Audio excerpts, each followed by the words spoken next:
为了小伙伴们更加便捷的查询参考，我们对小白测评微信公众号后台数据做了改版。以后你只要看到我们出了某款机型以测评为名称的视频，例如三星 S8 测评，你只需要在微信公众号后台直接回复机型名称三星 S8，即可查看更加全面的数据。不光有实拍样张对比，还有性能、跑分、发热续航等等众多实测数据。以后你买机或者给别人做参考，只要我们出了测评视频，你都可以随时在微信公众号后台回复查看。小白测评微信公众号做你的实时测评数据助手，免费的，赶紧上车。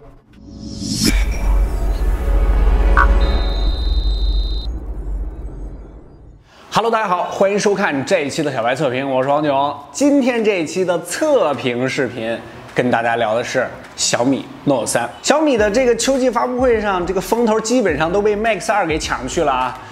大家的注意力啊，还有就是媒体的注意力啊，基本上也全都在 Max 2上。Note 3呢，本来可是之前小米的旗舰啊，但是由于这次战略上的调整呢，它已经是被赶下了神坛。小米的顶级旗舰呢，也变成了 Mix 系列。Note 3呢，基本上可以说是沦为了一个线下旗舰的一个意思，而且在发布会上呢，也是赤裸裸的直接对标同处理器的 OPPO R11，估计已经基本上是今年的线下之王了。小米 Note 3定位的调整呢，某种意义上也反映了小米今年呢要在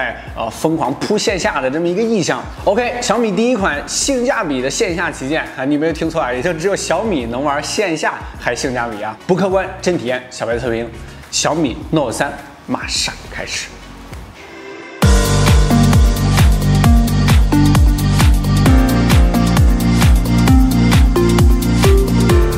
这次 Note 3定位的改变呢，也是小米产品线上不得已的一个调整吧。因为 Mix 成功了之后，不可能3台835的旗舰并行啊，这个对小米的压力确实太大了。外观上呢，就简单带过，如海报上所说，大号版的米6啊，其实叫小米 Plus 就可以。具体区别呢，一是 Note 3的后置摄像头外圈是金色的，这个很有线下风格啊；二是小米 Note 3中框采用的是7系铝合金，要比采用不锈钢的小米6轻上不少，而且磨砂的质感呢也不错。机身团为4曲面玻璃啊，但是弧度和曲率呢没有小米6那么大，尤其是机身两侧的曲率，相对于小米6来说，后面更方正一些。Note 3呢可能更适合男生的手感，整体气质呢也更阳刚一些。与米6一样，没有3.5的耳机孔，这一点不太线下啊。OK， 下面咱们来说一下大家非常关心的性能方面。这次 Note 3之所以走下旗舰神坛，处理器的变化呢是最为致命的。之前呢都是搭载旗舰，这次呢是次旗舰660加上6G 内存，可选64或128的储存，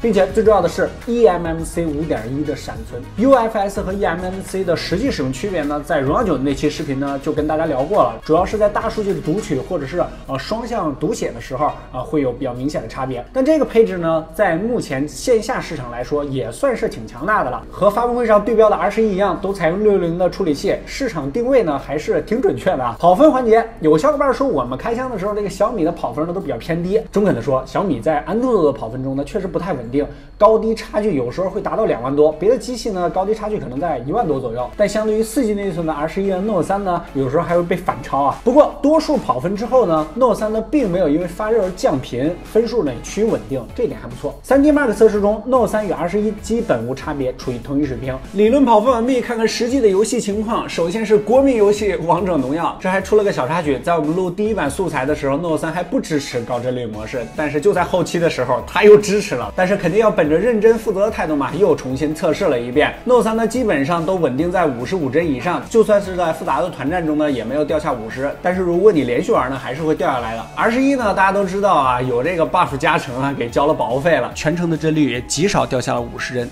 而且长时间运行的话呢，流畅度也要比 Note 3呢稍微好一些。安装大型游戏崩坏3 ，Note 3耗时1分12秒，而 R11呢耗时29秒啊。估计这个时候弹幕又在说小米白是米黑了。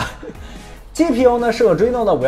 512，通过 Geekbench 测试大型游戏崩坏3，开启高帧率模式后 ，Note 3全程稳定在30帧左右，极少数呢会掉到25帧。游戏过程呢也基本流畅，发热啊对于660来说呢，我感觉控制还都是不错的。R11全程呢在25帧到35帧之间，游戏过程中呢也没有明显的卡顿。游戏之后测试温度和发热的情况 ，Note 3的整体温控还算是不错，整个游戏过程中呢没有特别烫手的感觉，最高温度41.7度，而 R11呢在游戏过程中明显的感觉到双摄像头位置呢有一些烫手了，测试一下最高温达到了44.32度。其实，在之前性能上的表现呢，也能看出来 Note 3上的660的调教呢没有那么激进，所以在温控上呢还是要强于R11的。同时，我们也测试了微博和淘宝的实际使用帧率啊，这个是大家经常用的。Note 3的平时刷微博的时候，基本是满帧状态。这个淘宝呢，由于加载的数据比较多，波动就比较大了。之前的旗舰机也都这样，有时候呢会掉到2帧左右，又有的时候呢满帧一会儿。R11在刷微博的时候呢，帧率呢就有一些波动，45帧到满帧之间。淘宝的波动呢更大啊，有时候会到10帧左右，有时候5帧左右，不太稳定。然后是 Geekbench 的 CPU 性能测试 ，Note 3和 R11单核分数相差差不多，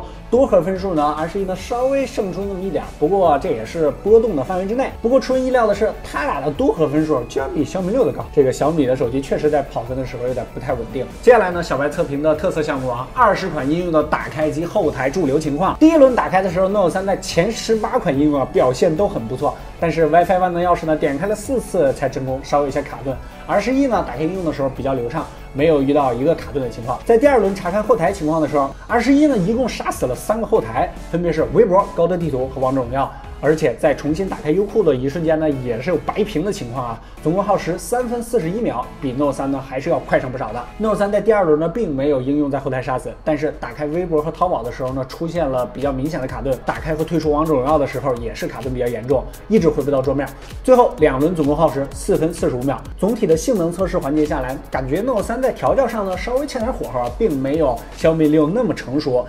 可能会有一些波动，有一些环节呢甚至比较差。不过这都是极限测试，在平常的日常应用中呢，他们俩呢感觉没什么区别。拍照环节呢，这次在发布会上也是讲了很多啊。Note 3这次搭载的相机呢与小米6完全一样，后置摄像头为长广方案，这个长焦1200万像素光圈 f2.6， 广角1200万像素光圈 f1.8， 支持4轴的光学防抖。这次拍照呢，我们对比就是同门的之前是小弟，现在变大哥的小米6，还有就是小米Note 3和 R11这3台手机呢进行对比。